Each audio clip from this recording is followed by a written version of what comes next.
In part 2, we saw how Steve risked everything to rescue Sarah from Madam Stella's cruelty. But freedom came with new battles, not just against Stella, but against society, family, and even betrayal disguised as friendship. Today, we continue with Sarah's journey, a story of love tested by poison, loyalty tried by fire, and destiny rewritten in ways no one expected. The night Steve took Sarah out of Madam Stella's mansion felt like a dream. For the first time in years, Sarah tasted freedom. But freedom also came with fear of the unknown. Steve sheltered her in his home for a few days, making sure she was comfortable. His house was warm and peaceful, but Sarah's conscience wouldn't let her rest. One evening, as they sat across from each other at dinner, she lowered her gaze and spoke softly. "Sir, I can't keep staying here." Steve set down his fork. "Why not?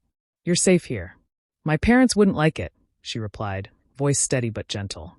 "They raised me not to live with a man until marriage. Please don't be offended.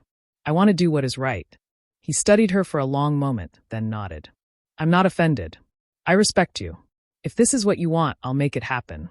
But for the record, I'd rather have you where I can see you." A week later, he got her a modest apartment not far from his. He carried boxes in himself, set up the curtains, stocked her fridge, and tried not to linger in the doorway when it was time to leave. "Call me if you need anything," he said. "Even if it's 2 a.m. "I will," she said. "And thank you, Steve, for everything." He hugged her briefly and left. Meanwhile, at the Durer mansion, Madam Stella was not done with her. She called her daughters and instructed them to pretend to make peace with Sarah. They were to act as though their mother had forced them to mistreat her, to win her trust, and to feed information back to her. Shortly after, Andrea and Adele showed up at Sarah's door unexpectedly. They came dressed in soft tones, faces painted with regret. "Sarah, we came to apologize," Andrea began, her voice almost trembling. "It was Mother who filled our hearts with bitterness. The truth is we never hated you," Adele quickly added. "We were only following her orders. Deep down, we admired you. You're stronger than us, Sarah. We want to be friends, if you'll let us." Sarah's heart pounded. Could this be real?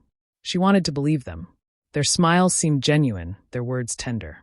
She struggled with the thought for days, but eventually, her forgiving spirit gave in.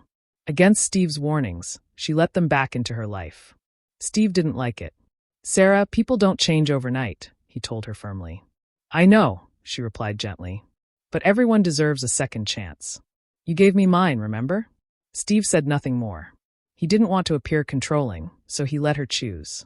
If you have watched to this point, please take a second to click on the subscribe button to encourage us to keep posting more interesting stories. Thank you. Let's continue. What Sarah didn't know was that Andrea and Adele's sudden affection was nothing but a mask. Behind the scenes, they ran back to Madam Stella with every detail. Sarah's new home, her bond with Steve, her hopes, her fears. Stella listened carefully, her eyes glinting with a dangerous light. "She may have escaped my house," Stella sneered, "but she hasn't escaped me." Meanwhile, Steve's devotion to Sarah did not sit well with his circle. Friends mocked him, calling his affection for a former maid a phase. Business associates whispered, questioning his judgment. Even some family members turned cold. The biggest opposition came from his own mother. "Steve," she said one afternoon, her tone stern, "you are a Jacobs, the heir to this family's legacy. And yet you want to marry a maid? Have you lost your senses?" But Steve stood his ground. "Mother, this has nothing to do with wealth. Sarah is the most genuine soul I have ever met. And if you can't see her worth yet, one day you will." "There is nothing to see, Steve. Our family's position means we have certain expectations. How do you think this marriage will affect our relationships and reputation?" "I understand you, Mother. But love doesn't follow those rules. I love Sarah for who she is, and I'm willing to deal with whatever loving her comes with. I hope you can come to see that too." His conviction only grew stronger with time. And when his mother saw that there was nothing else she could do to stop him, she decided to give Sarah a chance. Slowly, she began to notice Sarah's humility, intelligence, and respect. The first time her son brought Sarah to introduce her officially, when she saw Sarah kneel to greet her, trembling yet genuine, something shifted inside her. Sarah reminded her of her younger self, and for the first time, she began to see the girl behind the title of Maid. When Steve finally proposed, Sarah's tears fell freely. It felt unreal. Love had found her in the most unexpected place. Andrea and Adele pretended to be thrilled. We'll help you plan everything, they gushed, showering her with dresses, ideas, and laughter. Sarah's innocent heart believed they had truly changed.